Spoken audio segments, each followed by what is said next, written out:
The next question says, who are those mentioned here? And it mentions the verse, وَاضْرِبْ لَهُمْ مَثَلًا أَصْحَابَ الْقَرْيَةِ إِذْ جَاءَهَا الْمُرْسَلُونَ in Surah Yasin.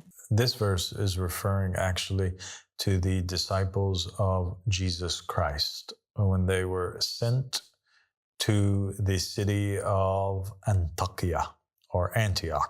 Okay, and this is in reference to a very special fitna that took place at a very special time that's mentioned in the book of Galatians in the time of the apostle Peter and the false antichrist Paul.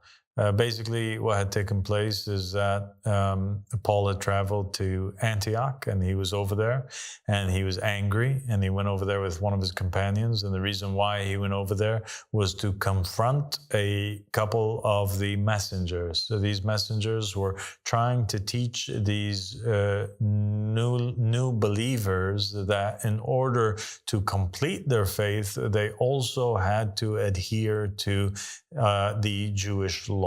They had to circumcise. That circumcision was a part of the Jesuit covenant. Jesus did not abrogate the laws of the Torah, especially not circumcision.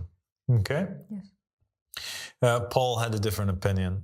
Paul proclaimed himself to be a special apostle to the non-Hebrews, to the Gentiles all around the world.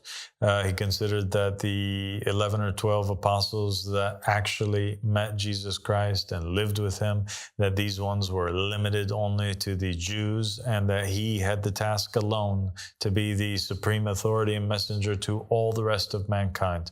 And so he went over there to confront them, and he went over there and he was fighting with them. And so God enforced those disciples by sending them the vicegerent of Jesus Christ, who was Simon Peter. And there are many narrations from the Ahl Bayt alayhim salam that specify that the third one that they are enforced with is Simon Peter. And Simon Peter went over there, and there was a big confrontation between him and Paul, and they differed greatly. And Paul called Peter basically a hypocrite, and he rejected him and said that he was upon falsehood, even though he was the vicegerent of Jesus Christ.